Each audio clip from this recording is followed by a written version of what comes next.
Okay, so I guess we'll go ahead and get started. Mhm. I'll introduce you first. So this is Kent, and Kent is a fellow TSMer, and we met through, I think, the TSM Warriors Facebook page, and then you also joined the monthly TSM meeting we have. And when I was listening to you kind of share your experience and talk on that meeting, I really appreciated the perspective you were sharing. So I wanted to be able to interview you on my channel, and I'm so glad that you said yes, and you're my first interview. So thank you so much for being with me today. Of course, happy to be here. Very cool. So I guess just to get started, I want to hear from you on what your drinking was like before you went on TSM and why you kind of were seeking to change your drinking habits. Yeah, sure. I would characterize myself before as like a moderate plus drinker. I think I was like so many drinkers out there who really feel they're moderate and like maybe they drink a little bit too much, but they have their lives in control. It's not wrecking their life, their relationships or their job or any of that. It never caused any of those problems for me, at least not major ones. Not enough for me to have like some kind of wake up call, you know. But I basically, I started drinking for a few reasons. I started drinking, not really young, not like in high school or anything like that, but around the time of my 21st birthday. I had social anxiety all my life. I mean, I still do. I'm still dealing with it. It's much better than it was when I was like a teenager or in my early mid 20s. But it was the social anxiety, as it is for many people. In college, it just made it easier to be around people I didn't know and social situations, all that. And I started drinking just a little bit before my 21st birthday. I was a good kid growing up. My family was sort of very conservative and Christian. So I was like a really good kid growing up, like straight laced, all that, like didn't get into any bad behavior really, like didn't get into fights, nothing like that. So I think the other part of it, aside from the social anxiety, was like just a little bit of rebellion from like my parents. I knew that they would not want me to start drinking, and I think somehow that was like a little bit exciting when I was 20, 21. So I started drinking, loved it pretty much straight away. I mean, I had bad hangovers like everyone does, but over the years of drinking after, I'm sure like you, like anyone who like suffer from AUD, you meet other drinkers or other people, I should say, not really drinkers, in social situations who have a glass or two and they kind of just stop. They don't seem that into it. And you kind of maybe ask them about it, prod a little bit, and they're just like, yeah, I can have a drink or two, but it makes me sleepy and I get kind of like just dizzy and just out of sorts, and it doesn't do much for me. Yeah. When I met people like that, like I never understood that. I thought, I just got such a euphoric high and just felt, at the time, I think I felt like I was a better version, or at least a more fun, social version of myself. I see that like that's not the case now. Really, I don't feel that that's the case. It brought me out of my shell for many, many years. But the quality of the social interaction that I would have on it is not, I can see now is not so good. We can get into that maybe a little bit later. But the other component, like pretty much straight away after I started drinking, was, not to get ahead and like do my whole story here, was No, like, go for it. yeah, I got really into homebrewing beer. Mhm. I was mainly a beer drinker throughout all my 20s. Daily drinker. I did some, binge drinking, but never like crazy binges, like 20 plus drinks or anything like that. I was a daily drinker during the week. Good craft beer, my own beers that I was making. I just loved the art and science of brewing, and I think that was kind of my story to myself and to others. All those years of kind of like I don't have a problem. I just have a passion for home brewing and for beer and the science of it and all that. And I really did. But I think at root, it totally was the attachment to alcohol driving all of it. So anyway, yeah, I was a moderate enough drinker, binge a Yeah. bit on the weekends. And last year, almost about a year ago this month, I never had looked to quit or to cut down on my drinking before. Like I said, I gave excuses to myself all these years that it's not wrecking my life, whatever.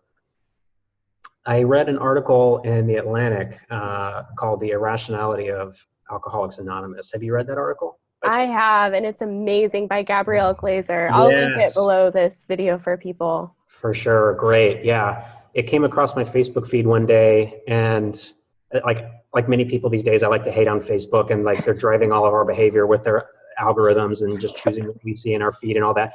But I tell you, Katie, I'm so thankful that they floated that, because it was an old article too. I think it was from like 2015 or 14. Yeah.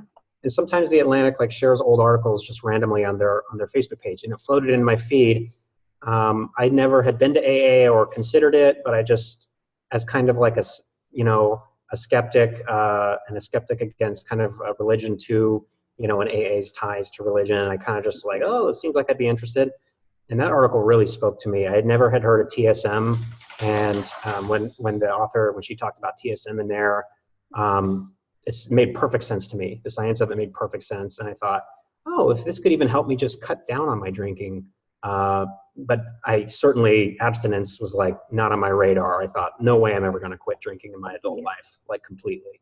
But the fact, like, it's the only treatment I had ever read about or heard about where there was an option other than just like complete abstinence the rest of your life. And so that kind of teased me and drew me in. The other thing in that article, let me pull it, that really spoke to me. Yeah, I have it pulled up here. I'll just read a few sentences here. This just spoke to me so much. She's just talking about how it changes your brain over time. She says, over time, the brain of a heavy drinker adjusts to the steady flow of alcohol by producing less GABA and more glutamate, resulting in anxiety and irritability. Dopamine production also slows. The person gets less pleasure out of everyday things. That definitely was true with me. And then she says, combined, these changes gradually bring about a crucial shift. Instead of drinking to feel good, the person ends up drinking to avoid feeling bad. And when I read that, it was just like the light bulb went on. I was like, yeah, that's pretty much what I'm doing now. I think I was drinking not to feel bad, not all through my 20s, but for a couple of years before I discovered TSM for sure. It wasn't giving me the same euphoria, the same like as it used to. My tolerance never really went way up. My drinking kind of was a steady moderate plus over the years. I didn't like, but it didn't have that much fun, that old fun pull for me anymore. I was just drinking it each evening to kind of get from a feeling of kind of just feeling crappy up to like baseline of things are okay now, Yeah. Yeah, and I really appreciate you speaking to that too, because I think a lot of my experience as well was just numbing out, and it was things that I hadn't really dealt with or things in my present life that I was unhappy with, and Yes. rather than deal with them, I would just drink. And when I was caught in that cycle of alcohol dependence, where like you, it was like a daily thing, it was really hard for me to not drink because it was just always hanging over my head. Mm-hmm. So yeah, I really appreciate you speaking to that, and also speaking to the fact that you were a moderate plus drinker, because, I hear from people time to time who they are still in that mindset that someone has to hit a rock bottom in order to Yeah. kind of cut back on drinking or mitigate their drinking. And so Yeah. I think it's important for people to be aware that the Sinclair Method is an option.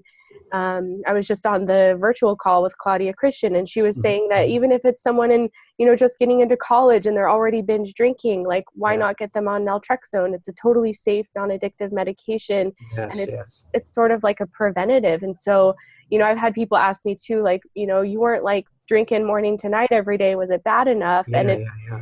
first of all, I think it's up to us to determine, what's our level. Like, is it controlling my life? And for me, it was controlling my life. I was planning Yep. my days and weekends around it. And so to Yeah. raise that awareness that, yeah, you don't have to hit rock bottom to seek help for alcohol use disorder. You can get help before it gets to that point. Or even if you're in this like static place of just drinking daily like you were, and you don't necessarily think you're heading toward a destructive place, just to take back the control over it, I suppose, in a Yes. way. Yeah. Control is really what it's all about. I watched your video that you recently posted about like kind of extinction versus abstinence, which I think is so important. Because of all the way other treatment programs and sort of anti-alcohol drugs are, everyone just has that abstinence is the only way in their head. And so when they think extinction means I'm not going to drink the rest of my life, it's like, no, it just means you get control back. So how does a person know that they don't have control anymore? It goes people who know a little bit about TSM, it kind of goes to the mindful drinking thing. And that's what it went to for me. After I read that Atlantic article, I knew right away, I want to at least try this. I want to get my hands on some naltrexone some way or another, because the author, she tried it. She didn't have a problem, but she got some anyway from India and just wanted to try it. And she's like, I don't know if it was just placebo or what, but I really was uninterested that night I took it in my glass of wine. And I thought, I can't imagine myself feeling that way about a glass of beer. So I just have to see if that's real for myself. So anyway, I was convinced, but I didn't get it because I ordered from India too. I didn't have a prescription my first time. It took forever to get over, like 2 or 3 weeks. And in the intervening time, I kind of wanted to, I think some part of my ego kind of wanted to convince myself, no, I really don't have a problem. I don't know if I need to do this. It was like kind of my ego's last hurrah of wanting to say, no, you're cool. You got this under control.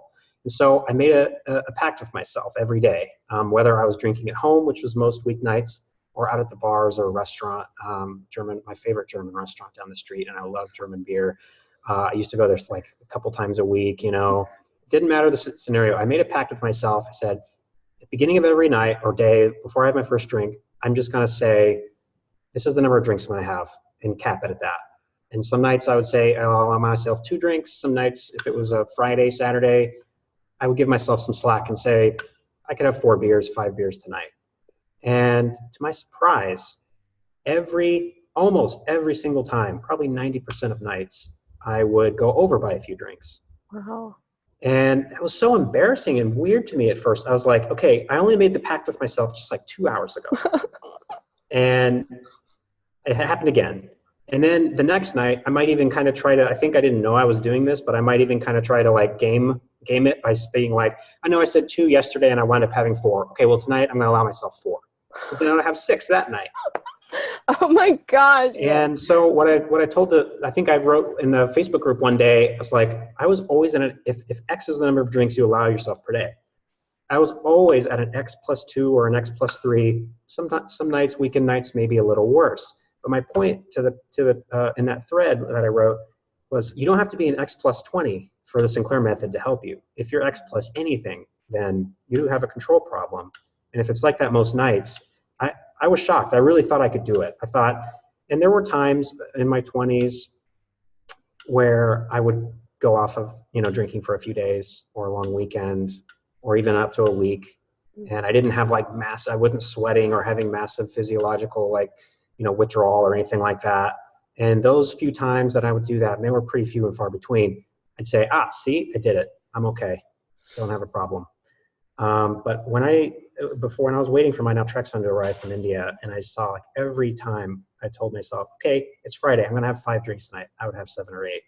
And I'd wake up and be like, how did that happen? I wasn't blackout status. It wasn't like I just totally lost all inhibitions and just went wild. Just a few more than I said I was going to. And it was just consistently like that. So I wanted that control back. Yeah, very well said. So I'm curious, you said you've almost been on TSM for a year. Mm-hmm. Where are you at now? So I understand you were at a moderate plus, pretty much daily drinker, sometimes binging on the weekends. What's it like for you these days? Yeah. When I started my drinking log, it was like late November last year. I think I was at between 20 and 30 drinks every week. So not 70, 80 again, moderate plus or whatever. Now I drink 1 or 2 nights a month, and I hit Extinction. I was an early responder, I think, like you. Mm-hmm. I felt so grateful and so fortunate. And I started in late November. I hit Extinction in April.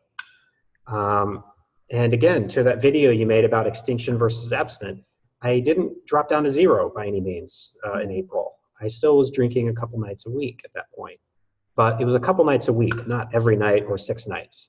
Mm-hmm. And that just 1 week it just happened. And I was like, whoa, I only drank 2 nights this week. Wow. And then the next week it happened again. And then about a month later, I was down to 1 night a week. And now I'm at about once per month, or maybe 2 nights per month. And each of those sittings is 1 or 2 drinks. Wow. So yeah, abstinence was never my goal, but I can already see how, I might go that way pretty soon. I know. Yeah, it's interesting. I've been teetering on that too. It's been almost 15 months. And it sounds like I was about where you are, where I was like slowly tapering off and getting down to about 1 or 2 times a month. And now it's like going beyond the month. And the past several times I've drank, I haven't enjoyed it. And so I'm just like, Yeah, I yeah. hesitate to like put the stake in the ground and say I'm doing this forever, but I'm also just kind of seeing where it goes. Yeah, yeah, totally. I'm not enjoying most of the times I do it either now. And but the beauty of TSM is you don't have to put that stake in the ground, you know? You Yeah. can keep going once a month and however often it makes sense for you, or if you have social obligations or whatever, and then everyone around you's having one, you don't have to worry about like that trigger and it's just everything's gonna come toppling down and you're gonna like wake up having had a dozen drinks and not remember half the night. Like Yeah. it's done. Those days are done once Yeah. It's it's done. hangovers are over. It's Yeah, amazing. yeah. So everyone always asks this question. I just want you to share a bit from your experience how you knew you reached extinction. Like what was going on in yourself when you realized that had happened? hmm Yeah. I one day in April, I went 3 nights without having a drink. At that point, yeah, I was probably drinking 6 nights a week. And I think most of my alcohol, my kind of 1 day a week alcohol-free days weren't too forced. They just kind of felt like, yeah, recover a little bit from the drinking. I don't feel like it tonight. Yeah, I, I think like you, I really was trying not to force alcohol-free days. Mm-hmm. Um, because that's how, as I understand TSM and anyone who does, if you have a craving and you ignore the craving, like that's the alcohol deprivation effect. When Sinclair deprived his rats of alcohol, their cravings got worse afterwards. Mm-hmm. And that's the whole foundation upon which TSM rests. So forcing alcohol-free days was never a thing for me. But one day, I suddenly looked at my drink log and I was like, I didn't drink the last 3 nights, and I wasn't even trying. Like I just didn't even think about it. Yeah. That night I drank, and then I did another 3 nights without drinking, and it was completely effortless. And I just knew that I knew it was extinction because there weren't cravings that came up, and then I was able to easily say no to them. They just didn't come up at all. I never, those nights I would go down to sleep and think, once it was 5 p.m. or 6 p.m. or my normal time, I'd never even considered looking in the fridge for a beer. And Wow. that was a complete revelation for me. I couldn't believe it.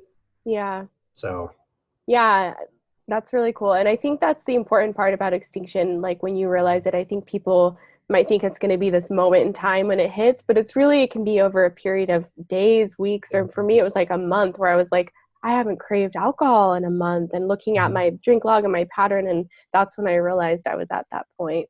yeah, yeah, awesome.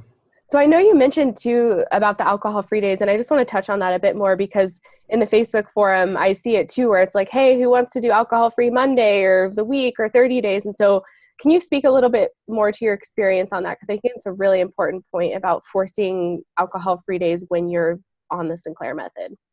Yeah, yeah. I think it's bad in a couple of ways. I think number one, the one I already mentioned, is just the alcohol deprivation effect. That like before Sinclair discovered that, and what long ago, whenever it was, the 70s or something, that depriving his rats made them drink more when he gave it back to them. The whole prevailing wisdom before his discovery of that was that like that's how you get off alcohol. You just have to like cut down, and gradually your brain stops needing it. It's like he discovered the opposite, and it astounds me that like even to this day, the conventional wisdom still is like you got to just kind of detox and taper off, or for some people, cold turkey is the only way.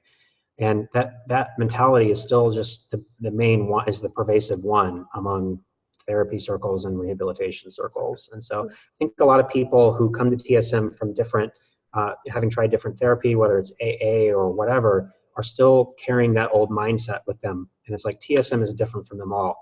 The other way I think it's bad is psychologically, is you set up this goal for yourself.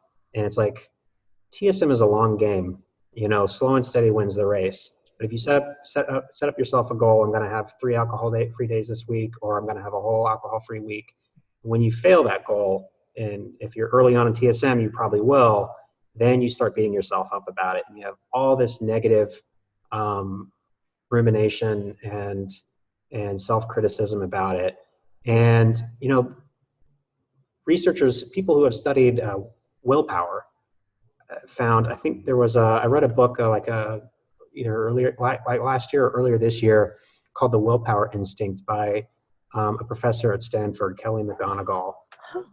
And she, this was not her research, but she wrote a great book about it. But she cited some studies that found when people beat themselves up about whatever perceived willpower failure it is, could be diet thing or whatever thing it is, they're more likely to, break their willpower again very soon. I think people just need to have so much more self-compassion.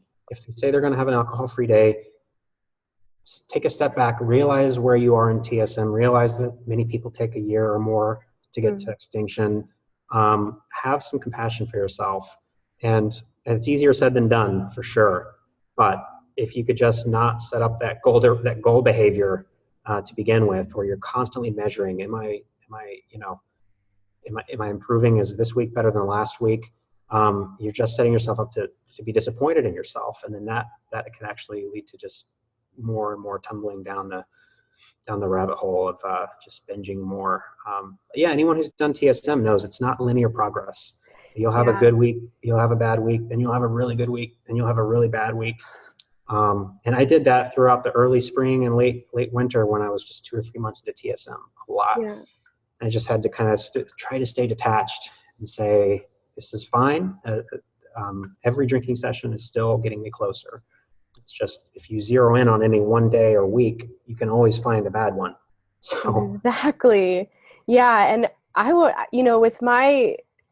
when I started on TSM, I felt like it was really a way for me to be kind to myself, knowing that, as you said, with every drinking session is getting you closer to extinction. And so it was such a relief to have these cravings and be like, oh my gosh, I can drink and not worry about, am I going to finish the whole bottle? Am I going to be hungover tomorrow? Like, my drinking, thankfully I was an early responder and I was able to drink less right away, but it was really an act of kindness toward myself to listen to myself. Do I have the craving? If it's a craving, drink. Like, don't think about it beyond that. Absolutely. Take the medication, wait an hour and drink. And it was that kind of surrender that allowed me to reach success on TSM, like really listening to those cravings and giving into them when they were there and not forcing anything.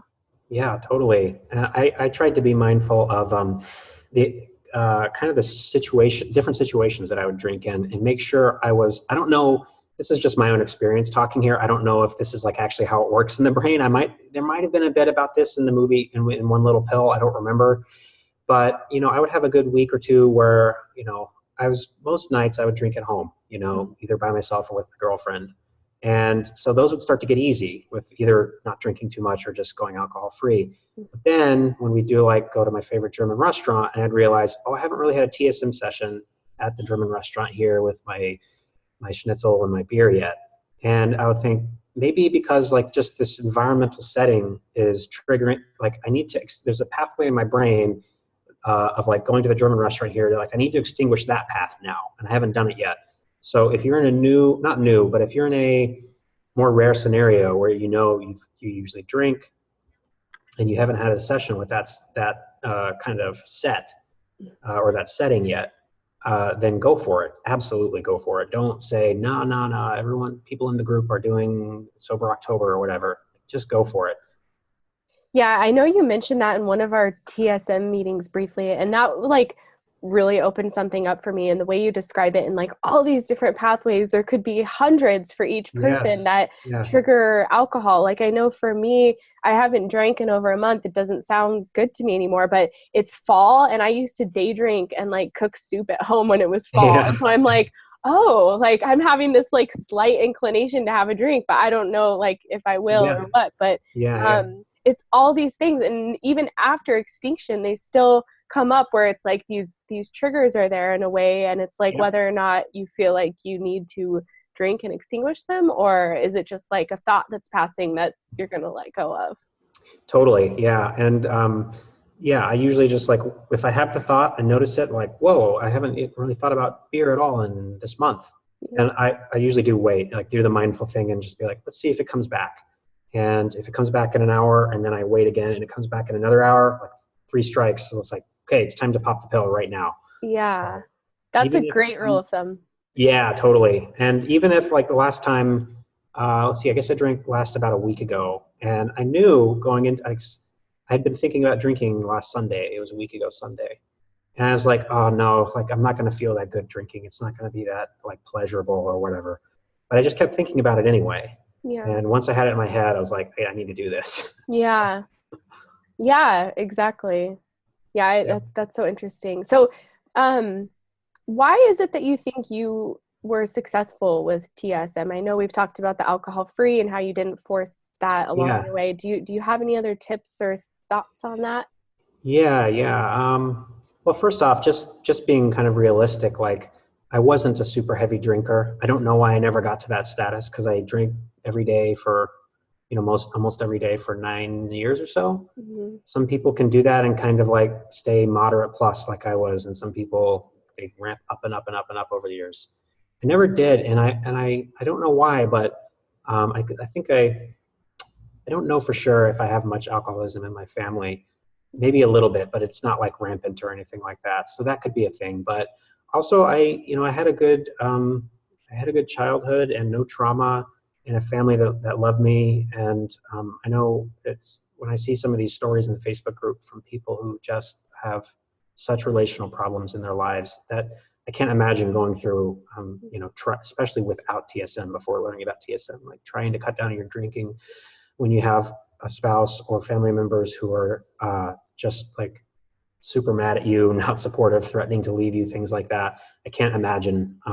So I think it was in one part it was easy because I had support, and my parents, they'd known for years that I was a drinker in my 20s. They totally did not support it the whole time. I knew that.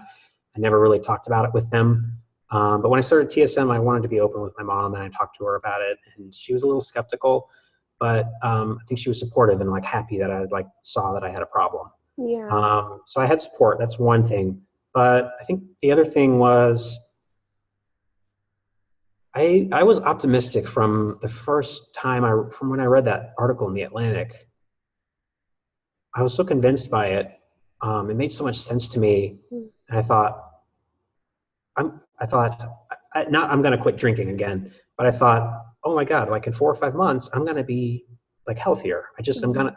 to, it's not going to solve everything in my life, but I thought 4 or 5 months, I'm going to have this thing controlled. I just knew it. I just felt, I trusted the method so much. And, like we just talked about a moment ago, I never judged myself for having a bad week through the first 2 or 3 months. I knew there were going to be ups and downs. Mhm. Um, the honeymoon period, I hadn't been reading the forums and the Facebook group seeing your videos when I first started.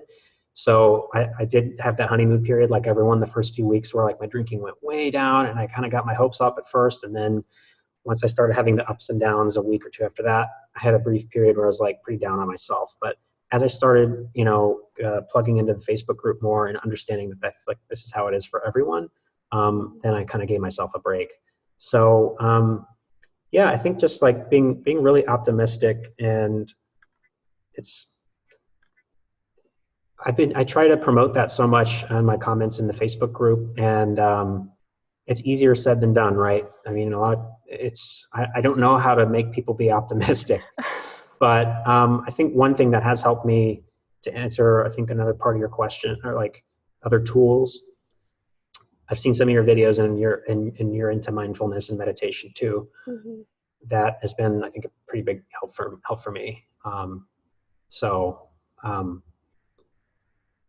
just it helps you cultivate this meta awareness Mhm.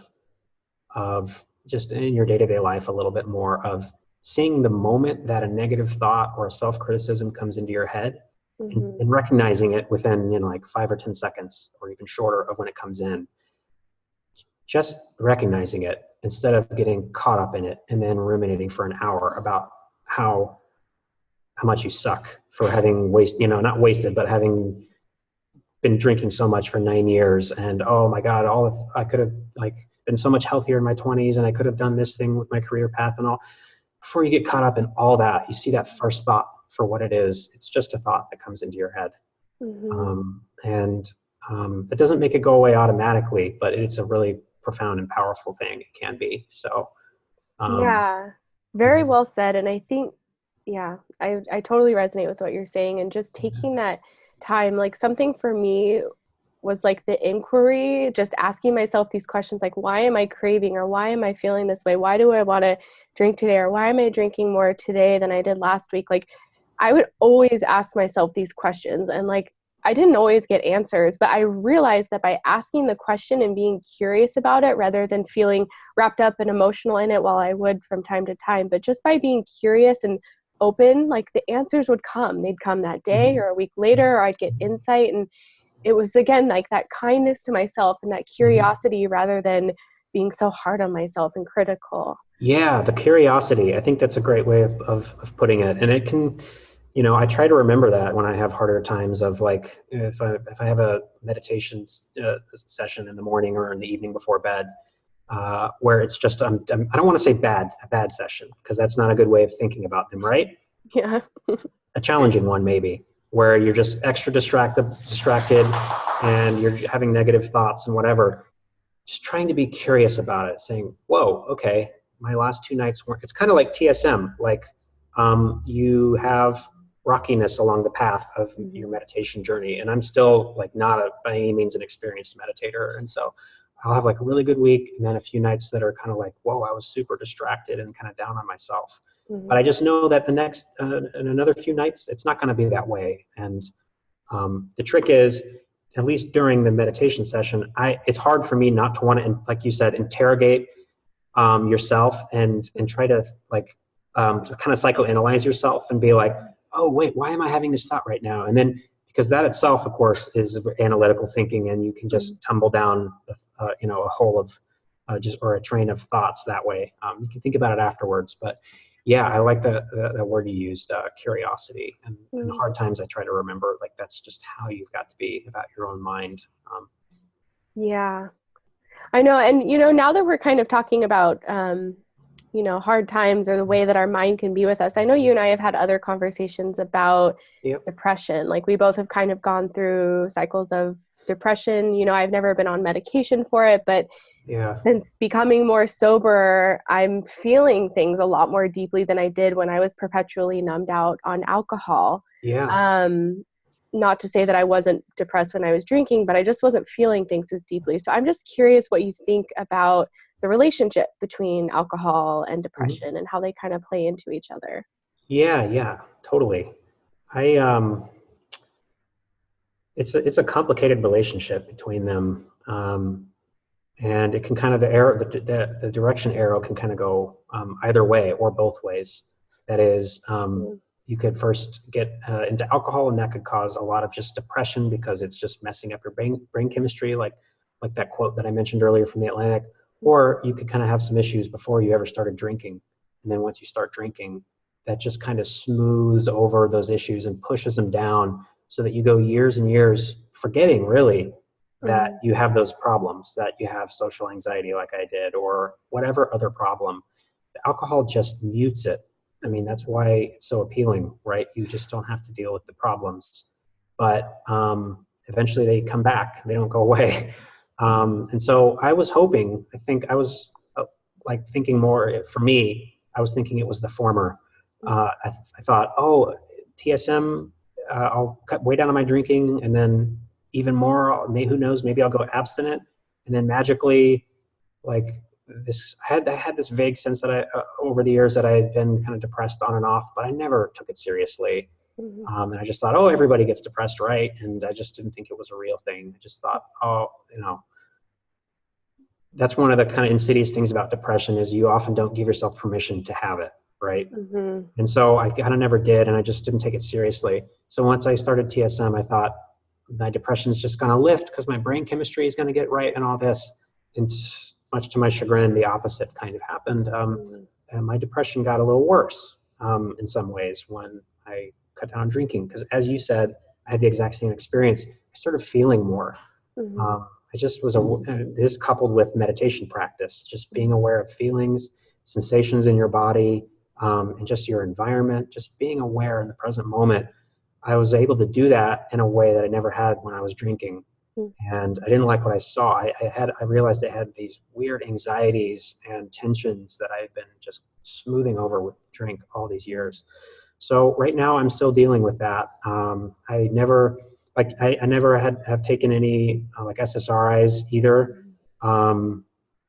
Just don't, I'm a bit skeptical of them. I know some people absolutely need them, and they're not perfect. And they kind of like, from what I understand, over some years of taking SSRIs, you know, like for people who don't know, that's like Prozac and other drugs like that.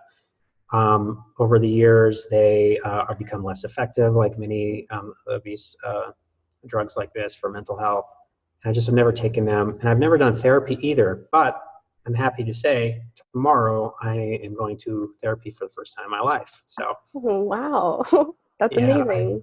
I found a clinic here. I live in Berkeley. There's a school that it's a psychology, it's like a clinical psychology school, and they actually, you can get therapy sessions with the doctoral students there.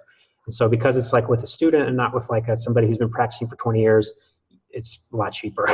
Wow, that's amazing. I didn't know that Yeah. existed. Yeah, it's called the Wright Institute. It's here in Okay. Berkeley. And so they have a couple different styles of therapy, but the one I'm going to tomorrow is cognitive behavioral therapy, CBT. Awesome. So yeah, I'm looking forward to that big time. We'll see how it does for me. Yeah, so. Yeah, I think I too had that kind of view that once alcohol was gone, everything would just be peachy keen. And I think I Yeah. tend to idealize things anyway. And so I'm always a little bit disappointed when things aren't just perfect. But Yep. Yep. yeah, it was really interesting for me too. I hit like a really deep kind of depression and really hard time for a couple of months where I was like not functional, and I'd never been like that before. But now that Mm-hmm. I'm out of it for the most part, I can say now. It took a few months, but it was, you know, I talk to people from time to time who they're anticipating that coming as they're starting TSM, or Mm-hmm. you know, they're not sure if it's going to come. But I don't want it to be a deterrent for people for trying TSM, because Yeah. like you said, the alcohol is just muting it. It's not really getting to the root of the things. And Yeah. for me, what I had realized is because I was drinking heavily for 10 years and just numb pretty much daily, I had manifested a lot of things in my life that I was not happy with. But I was in alignment with them because I was just kind of feeling down on myself, feeling this alcohol fog, feeling drunk almost every day. And so that was a reflection of, you know, I'd manifested that type of life. And I think it all came to a head after I'd reached extinction, and like, oh man, I've got to change so many things in my life for me to really find like true joy and happiness. And so Mm-hmm. I am changing, and I have been, and it's been you know, work, but it's also been really beautiful because I feel like my spirit and my heart and my mind are so much stronger now and so much more empowered, and just the Mm-hmm. amount of confidence I have in myself that just didn't exist before when alcohol was like this dark cloud over my Mm-hmm. life. So yeah, I just want to say, even though, you know, this depression or these things can come up, it's been for me, it's been like a really enriching experience, and I've seen myself develop and grow in ways that I never could have when alcohol was so prevalent in my life. Yeah, yeah, definitely. Yeah, I've seen you talk about it in a few of your other videos, and um, it definitely helps me to hear this, like the sort of like the success. I know you're like you, like everyone, like all of us are still like a work in progress, Yeah. but like I feel like you're like a bit ahead of the curve, and you're a bit ahead of like where I'm at right now. But our stories are pretty similar in a lot of ways, Mm-hmm. and you're a little lot farther down the path than I am, and so it's really I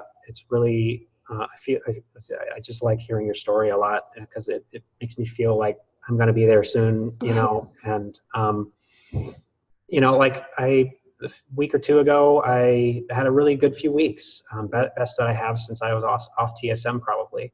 And a part of me, like this old cynical ego part of me, kind of like that the part that didn't want to cut out drinking and was like when I was monitoring myself, waiting for my naltrexone to arrive, part of me is like, oh, nope, I had a couple good weeks. I don't need to go to CBT therapy. I'm good. I can handle this. And it's like, and then like last week I had a couple kind of bad days mentally. And I was like, no. Yeah. That was silly to think that like I'm done, like I've arrived Yeah. or something, you know, and like now my mental health is good for the rest of my life. It's like, not so fast. The ego is a trickster. Yeah, that's for sure. So I want to circle back on another topic, on the topic of the side effects with naltrexone. Yeah, yeah. Um, maybe it ties into what you were saying about people being optimistic, because I hear from people, for me, I had really mild side effects to begin with, and then they went away. But I've heard from friends and people on the group who've tried it, and their nausea was so severe and they couldn't stick with it. And I'm just curious, of course, it's going to be different for everyone, but what are your opinions and experience with the side effects that come with taking naltrexone? Sure. Yeah. I didn't have very many either. Like many people, like only like the first 2 or 3 times I ever took it, I had some insomnia. Like it really wired me. I couldn't sleep. And I thought, oh man, I hope it's not like this the whole time. And thankfully it wasn't. That passed really quickly. The one side effect, I guess you call it that, I still have almost every time I take it, is a little irritability on the front end. Yeah. Just during, do you have that too? Yeah. Yeah, like when I take it and I'm waiting for the hour, it's not even because I'm like, oh, I hope the hour just needs to get here. So because I'm really craving the drink. It's not because of that. I just take it, and then about 10, 15 minutes after I take it, if I'm being mindful, I'll be talking with my girlfriend or something. I won't like snap at her, but I'll just be like getting like, oh, I'm just like tense about something she's saying. And I just like, okay, all right, just hurry up and say it. Or just, I just get really short. I have kind of a short fuse a little bit. But that's just like only for the first hour or two. Once I have the first drink, I kind of like mellow out, and I don't really have nausea. I don't have trouble sleeping. I don't have like a naltrexone hangover or anything like that. Like I've seen some people talk about. My opinion, my totally unscientific opinion, because I haven't done surveys or anything, is I think a lot of these side effects are imagined, or not. Okay, maybe that's a bad way of putting it, but they become real because people worry about them. And I think that's a really real thing with like a lot of drugs, like with the placebo effect. Like if you are anxious about having side effects, then the more anxious you are about them and worrying about the side effects you're going to have, the more likely they are to manifest. I feel like that's really true.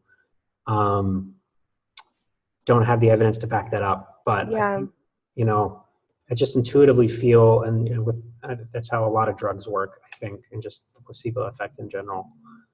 And the other thing, like, I don't know, I think there are other side effects that maybe some people think are from naltrexone, but they're just, they're attributing them to naltrexone, but they're really just part of the process of like cutting down on your drinking. Like sometimes in the Facebook group, people are like, do you have like really weird dreams, or is your sleep different now? Is it naltrexone messing with your sleep?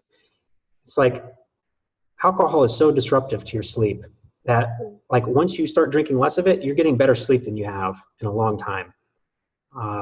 Alcohol disrupts our REM sleep. And REM sleep is like when we have we do most of our dreaming, right? So once you start cutting back on the drinking during Sinclair Method, you start having more REM sleep for the first time in probably years for a lot of people. Every night, you're like, whoa, I forgot like what it's like to have dreams. But whether or not they're caused by the naltrexone or just cutting down on alcohol, some people, they seem to see all of these not all, but many changes, whatever changes they're having physically or mentally or whatever, just like kind of through a lens of anxiety or like, oh, I'm having lots of dreams. Is anyone, like they just need to find out if anyone else is having the same weird thing, and they just get wound up about it and just start having anxiety about it. And again, it's like easier said than done. Like I just had to tell myself throughout TSM, like, just relax. Like whatever you're going through, like every session is good progress, and everything is kind of ephemeral and will pass away. And try to have kind of like Zen moments. But I don't know, it's easier said than done to just say, oh, people relax, don't worry about your side effects. But I don't know, that's kind of how I feel about it. What do you think? Yeah, no, I appreciate that for sure. And I mean, I'm speaking from my own experience, which was really mild side effects. So I don't know what it's like to be in the shoes of someone who's been like vomiting from the naltrexone. Yeah.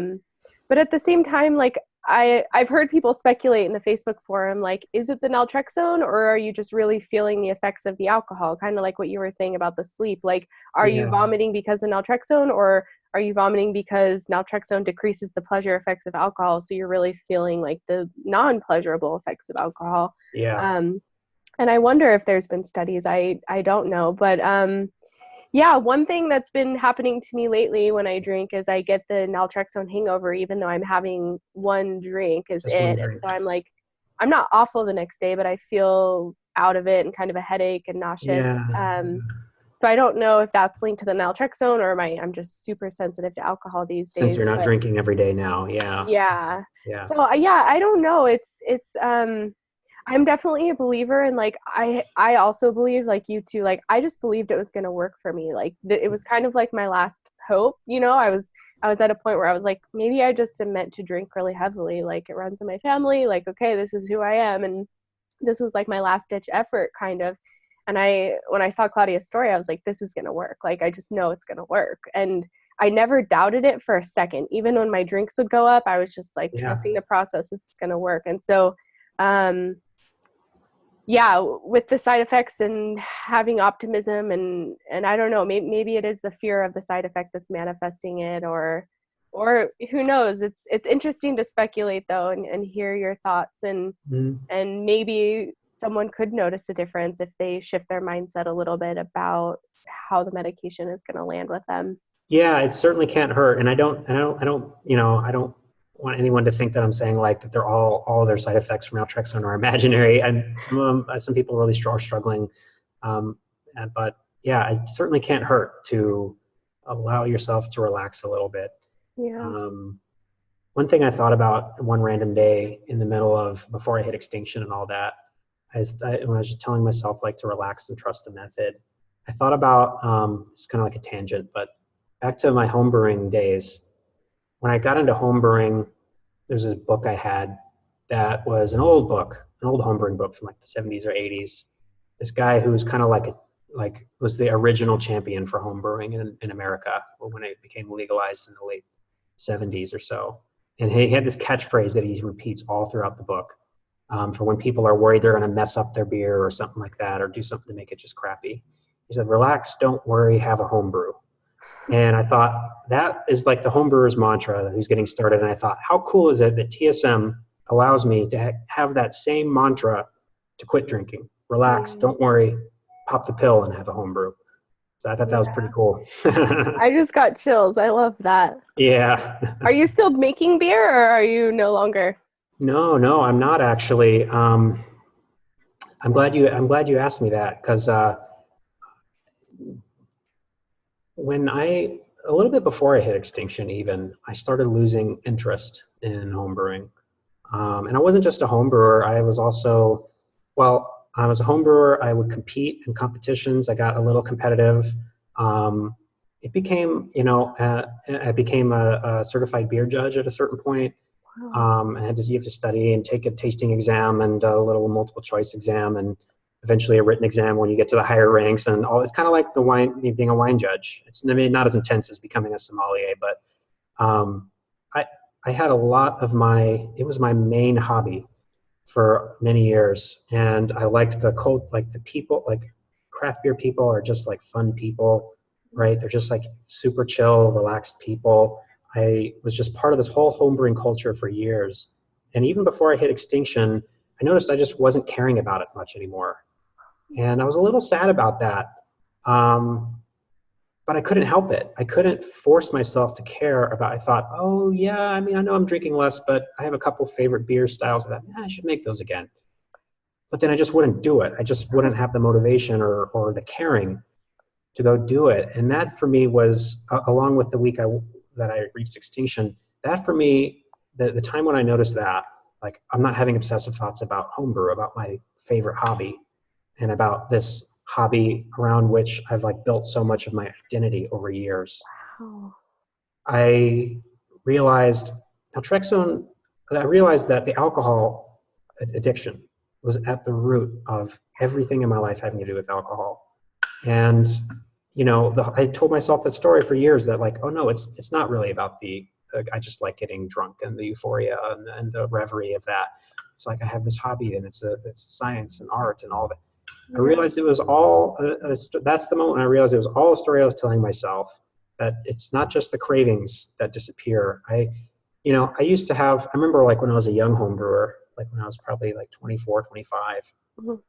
I used to I'd have a few drinks like most nights, and then like I'd be thinking about like what homebrewing competitions are coming up and like scouring the web, figuring out which ones to enter next, reading tons about different beer styles and beer history, planning my next recipes. And then even I would go to bed and toss and turn in bed, and my mind would just be racing, thinking like, okay, I got these are the three styles I want to do, and competitions coming up, and I got to time them this way. And I start thinking about recipes as I'm trying to get to sleep. I was just like, was so passionate about it. And all those obsessive thoughts went away like a little bit before Extinction. I just didn't care about brewing anymore. Wow. Yeah, so Wow. I kind of expected to grieve the loss of that, and I didn't really. I kind of was like, okay, if that has to go for me to get my life under control a little bit, then it's gonna go. Yeah. And I think maybe I still am having trouble. Back to the topic of like depression and all that. Like I said, that was such a big part of my identity, Mm. and that whole part of me is gone now, and Mm. it got like extinguished with the Sinclair Method, is my interpretation of it. And so I'm like figuring out like still figuring out like what to put in its place. But Totally. yeah, Wow. Thank you yeah, for sharing that. That's really, yeah, that's really interesting that it went with it and the alcohol addiction was driving the hobby. That's so interesting. And I know a lot of yeah, people, they wonder what to do with their free time now that they're drinking less. And so that's interesting that you had a hobby even though you were drinking, but now it's filling that yeah, void in a sense. yeah, yeah. I Wow. mean, part of it I'm sure was pragmatic. Like it's like if I used to brew not tons, but like probably a couple times a month, and you brew 5 gallons at a time.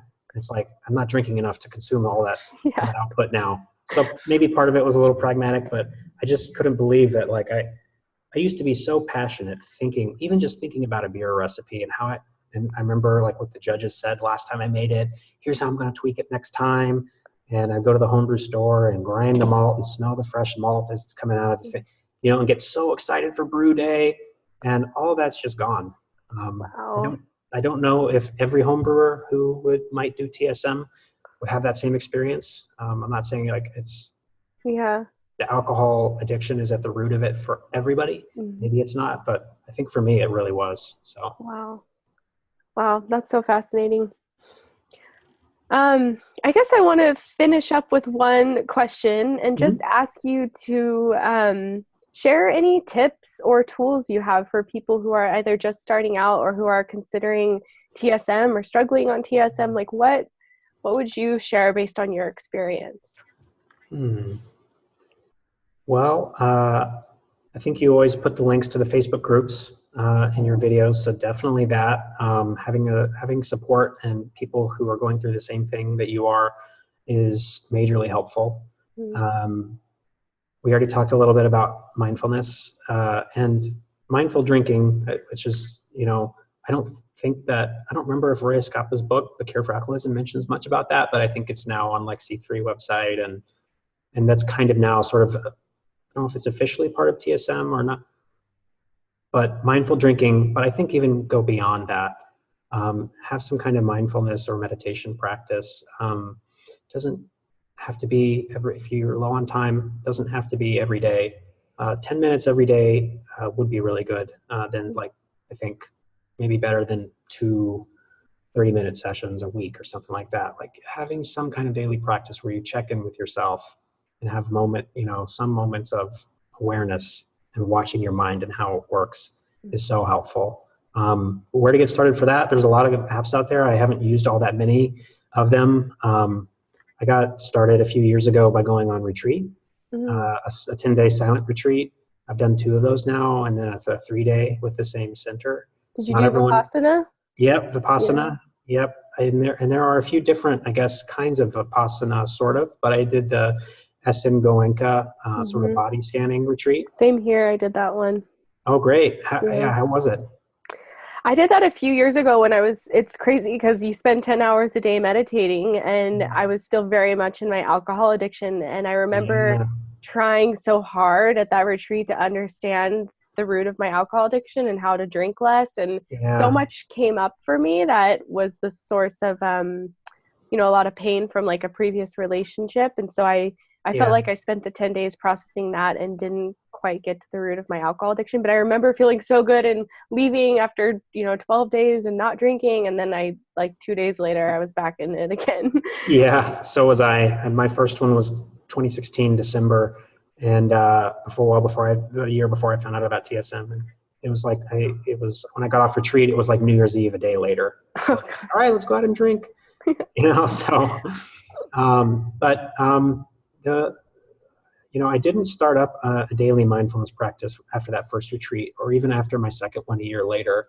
I knew I should, and I believed in the practice because I had some moments on retreat that convinced me how worth it is. Yeah.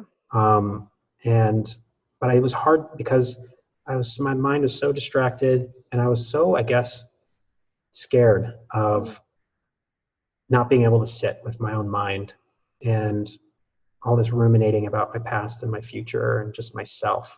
Mm-hmm. Sitting at home every day, I just wasn't disciplined enough to keep up a daily practice until I started cutting down on my drinking with via TSM. And that Mm-hmm. really helped me. So for people who are early on in TSM or still drinking a lot every day, I understand it's hard. Believe me, I know it's hard to have the discipline to want to do that and to even feel like it's helping you. But and I know not everyone will have time for retreat necessarily, 10 silent days, but in between sort of like the apps and retreat, like mindfulness-based stress reduction, if you could find, for anyone who's interested in mindfulness, if you could find a clinic that does MBSR, or even if they work for like a larger employer who offers it through work or whatever, MBSR could be I've never taken it myself, but they're typically an 8-week course. And MBSR is, I know, really well regarded among sort of mindfulness practitioners and scientists who study the brain and mindfulness now, and it's like the real deal. So if anybody could take kind of a little more time than 10 minutes every day with an app, I think MBSR would be really great. Awesome. Yeah. Well, thank you so much for your time today. I really, really enjoyed talking with you. Yeah, I enjoyed it too, Katie. And thanks again so much for this channel. It's helping so many people out there. And again, thanks so much for being your full authentic self and being honest and not afraid to tell your story in full.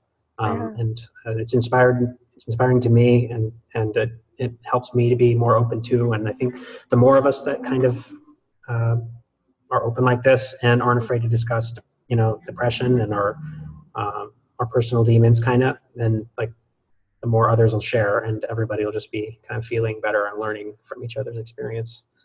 Yeah, really well said. Yeah, you bet. Thank you so much. Yep. All right, I'll see you in the online groups and forums, and Yep. enjoy the rest of your day. You too, Katie. Thanks. Bye. Bye.